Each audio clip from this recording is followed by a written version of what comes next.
Hello students, class 11th का algebra का जो फर्स्ट चैप्टर था समिश्र संख्या कॉम्प्लेक्स नंबर, जिसके बारे में हमने एक दिन और वीडियो से बात किया था, वो फंडामेंटल बातें थी। आज हम उससे आगे बात करेंगे। जिन बच्चों को अच्छा लगे वो शेयर करेंगे और लाइक भी करेंगे, ठीक ना। तो कॉम्प्लेक्स नंबर जिसके बारे में हमने बताया था वो कि रियल और इमेजिनरी पार्ट से जो बनते हैं वो कॉम्प्लेक्स नंबर होते हैं। It is denoted bye z x plus i y के फॉर्म में कॉम्प्लेक्स नंबर होता है। इस कॉम्प्लेक्स नंबर का अब हम मॉडुलस निकालते हैं, मापांक निकालते हैं। Modulus z equal to x plus i y का मापांक जब हमको निकालना आता है, मॉडुलस जो निकालना होता है, ये सिंबल है मॉडुलस का। x प्लस आई वाई का मॉडुलस निकालने के लिए ये फॉर्मूला है under root x square plus y square. अब आपके दिमाग में ये बात आती होंगी कि ये i इसमें क्यों नहीं है, i इसमें क्यों नहीं है। तो देखिए एक्सिस के बारे में बात करते हैं। ये हुआ आपका y है, y और ये हुआ y नहीं। तो ये कॉम्प्लेक्स नंबर में x जो होता है ये वास्तविक अक्ष है और y क्या होता है, काल्पनिक अक्ष है। y काल्पनिक अक्ष क्यों है, क्योंकि देखिए इसमें i लगा हुआ होता है, ठीक है। तो जब हम इसका मापांक ज्ञात करते हैं तो इसमें इसका i का इसमें कोई जरूरत नहीं होता है। यहां से यहां तक इसका डिस्टेंस कितना हुआ, x ये हुआ, y ये पॉइंट आपका होता है x y, ये हुआ z।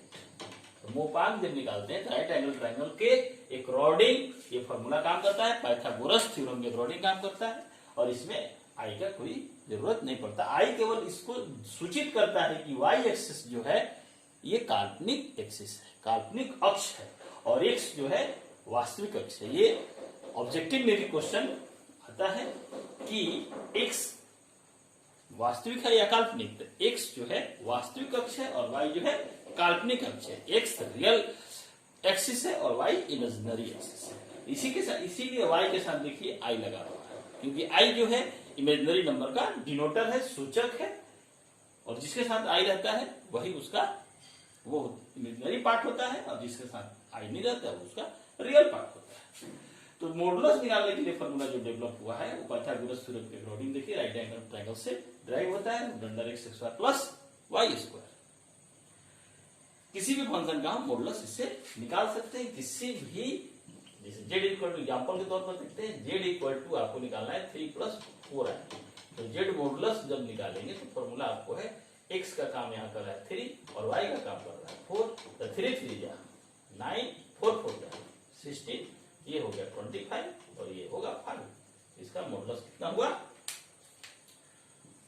5। मैं आशा करता हूं कि सब लोग को ये बात समझ में आ गया होगा। यहाँ कहीं डाउट हो तो आप कमेंट बॉक्स में लिख सकते हैं और ज्यादा से ज्यादा लाइक करें और अपने दोस्तों को शेयर करें। तो ये मॉडुलस, किसी भी कॉम्प्लेक्स नंबर का आप मॉडुलस निकालना होगा तो इस तरह से निकालें। मॉडुलस के बाद आता है मापांक, के बाद आता है गुणांक। इसका हिंदी है गुणांक भी और आयाम भी, आर्गुमेंट। आर्गुमेंट जब आता है tan theta equal to y by x. देखिए कॉम्प्लेक्स हो गया हमारा x प्लस आई वाई, तो tan थीटा निकालेंगे y बाई एक्स। आप पहले भी जानते हैं tan थीटा होता है लंब तब आधार, परपेंडिकुलर तब बेस, तो y बाई एक्स। इसमें थीटा का एंगल अगर पूरा आपका निकल जाता है तो ठीक, नहीं थीटा होता है तो tan inverse y by x. Argument को हम a आर जी से भी डिनोट करते हैं, tan inverse y by x. इसके बारे में हम और एक्सप्लेन से जानेंगे जब आर्गन प्लेन के बारे में जानते हैं। अगले वीडियो में हम इसके बारे में विशेष चर्चा करेंगे, आर्गन प्लेन के बारे में चर्चा करेंगे। उसमें इस पे थीटा के बारे में और सी बातें होंगी, उसमें आर्गन प्लेन में हम और भी विस्तृत रूप से इसको एक्सप्लेन करेंगे। तब बात आता है मल्टीप्लिकेटिव इनवर्स, गुणात्मक प्रतिलोम का। मल्टीप्लिकेटिव इनवर्स जो है जेड इनवर्स 1 बाई जेड, इसका एक और फॉर्मूला है। जेड इनवर्स जेड के ऊपर बार है और बाई जेड मॉडुलस का square. Z inverse multiplicative inverse, किसी भी फंक्शन का मल्टीप्लिकेटिव इनवर्स निकालना है तो उसको 1 बाई जेड करके आप निकाल सकते हैं। देखिए एक एग्जांपल के तौर पे आपको हम निकाल के बताते हैं, फिर आपको समझ में आ जाएगा कि मल्टीप्लिकेटिव इनवर्स गुणात्मक प्रतिलोम आप कैसे किसी भी कॉम्प्लेक्स नंबर का कैसे निकालते हैं। किसी भी कॉम्प्लेक्स नंबर का गुणात्मक प्रतिलोम निकालना है तो सपोज कीजिए let z equal to 1 plus i, इसका आपको क्या निकालना है, मॉडुलस, गुणात्मक प्रतिलोम। क्या निकालना है, गुणात्मक प्रतिलोम। तो 1 by z 1 by 1 plus i, rationalise करेंगे, हर का परिमेयकरण करते हैं, 1 minus i, a plus b और a minus b, a square minus b, 1 minus i square का वैल्यू आपको पता है, आई स्क्वायर का वैल्यू आपको पता है -1, तो 1 प्लस 1 कितना हो गया, 1 माइनस आई बाई 2। आपको पहले भी हमने बताया कि कॉम्प्लेक्स को हमेशा रियल और इमेजिनरी के फॉर्म में लिखना होता है। देखिए जेड इनवर्स आता है, जेड इनवर्स गुणात्मक प्रतिलोम। गुणात्मक प्रतिलोम का 2 फॉर्मूला है, एक और है जिसके बारे में भी आगे हम। तो गुणात्मक प्रतिलोम किसी एग्जाम्पल के तौर पे आपको हमने लिख कर एक क्वेश्चन को बताया, z equal to 1 plus i, z inverse 1 by z, 1 by 1 plus i, rationalise किया 1 माइनस आई से, फिर 1 minus i, 1 minus i, 1 square minus i square, i square की वैल्यू आपको पता है -1 माइनस माइनस प्लस। और कभी भी कॉम्प्लेक्स को लिखना है तो रियल पार्ट अलग और इमेजिनरी पार्ट, तो ये होता है जेड इनवर्स गुणात्मक प्रतिलोम। गुणात्मक प्रतिलोम के बाद एक आता है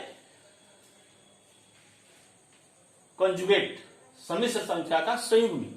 कंजुगेट के बारे में, कंजुगेट जो है किसी भी कॉम्प्लेक्स का कंजुगेट निकालना है। Conjugate is denoted by Z bar, संयुग्मी डिनोट होता है जेड बार से, इसको बार कहते हैं, इस लाइन को क्या कहते हैं, बार। किसी भी कॉम्प्लेक्स के ऊपर लग जाए बार, उसे कहते हैं हम। देखिए तो किसी भी कॉम्प्लेक्स का संयुग्मी आपको निकालना है, जेड बार से संयुग्मी डिनोट होता है। तो सपोज कीजिए कि जेड इक्वल टू आपके पास है 1 प्लस आई, इसमें जेड बार आपको निकालना है तो इसके इमेजिनरी पार्ट का केवल साइन चेंज होता है। जेड बार निकालने में क्या होता है, इमेजिनरी पार्ट का केवल साइन चेंज होता है। सपोज कीजिए कि जेड इक्वल टू -4 प्लस 3 आई है, जेड बार आपको निकालना है, तो रियल पार्ट का कोई साइन में परिवर्तन नहीं होगा, केवल इमेजिनरी पार्ट के साइन में परिवर्तन होंगे, इसे कहते हैं Z bar. Z bar is called conjugate of a complex number. इसमें इसकी प्रॉपर्टी भी होती है कंजुगेट ऑफ कॉम्प्लेक्स नंबर का, जिसको अगले वीडियो में आपको डालेंगे कंजुगेट ऑफ कॉम्प्लेक्स के प्रॉपर्टी के बारे में। तो इसीलिए मल्टीप्लिकेटिव इनवर्स में देखिए एक फॉर्मूला में हमने लिखा होगा Z inverse Z bar by Z modulus का स्क्वायर। तो मॉडुलस तो आपने पता हो गया, आपको फॉर्मूला इसको जानते हैं। जेड बार के बारे में आप भी जान गए कि जेड बार क्या है, कंजुगेट ऑफ कॉम्प्लेक्स है, इसमें इसके रियल पार्ट में कोई परिवर्तन नहीं होता, उसके साइन में कोई चेंजिंग नहीं आती है, बट इमेजिनरी पार्ट के साइन में उसके पॉजिटिव से निगेटिव हो जाता है, निगेटिव रहेगा तो पॉजिटिव हो जाएगा। रियल पार्ट में कोई परिवर्तन नहीं, इमेजिनरी पार्ट में परिवर्तन होता है। कंजुगेट ऑफ कॉम्प्लेक्स में किसी भी कॉम्प्लेक्स का कंजुगेट हम लिख सकते हैं, उसमें वास्तविक संख्या में कोई परिवर्तन नहीं और केवल काल्पनिक भाग में परिवर्तन करते हैं। तो आज की वीडियो में हमने आपको बताया कि किसी भी सम्मिश्र संख्या का मापांक मॉडुलस कैसे निकालेंगे, पूर्णांक आर्गुमेंट कैसे निकालेंगे, गुणात्मक प्रतिलोम मल्टीप्लिकेटिव इनवर्स कैसे निकालेंगे, और किसी भी सम्मिश्र संख्या का कंजुगेट कैसे करेंगे, संयुग्मी कैसे आपको निकालेंगे, इसके फॉर्मूला को हमने बताया। अगले वीडियो में आपको हम बताएंगे इस पर क्वेश्चन बताएंगे और आर्गन प्लेन के बारे में, आर्गन तल के बारे में बताएंगे, जिस पर पूर्णांक का और एक्सप्लेनेशन होगा। तो अब आप एक्सरसाइज बना सकते हैं जो कि मापांक और पूर्णांक पर आधारित है, गुणात्मक प्रतिलोम पर आधारित है और संयुग्मी पर आधारित है, ठीक ना। तो जिन बच्चों को अच्छा लगे वो इस वीडियो को शेयर करें, सब्सक्राइब करें अपने दोस्तों को, और जो समस्याएं हो, जो दिक्कत हो, नहीं समझ में आए, उसको कमेंट बॉक्स में लिखें। इस पर हम अगले वीडियो में चर्चा करेंगे। Thank you.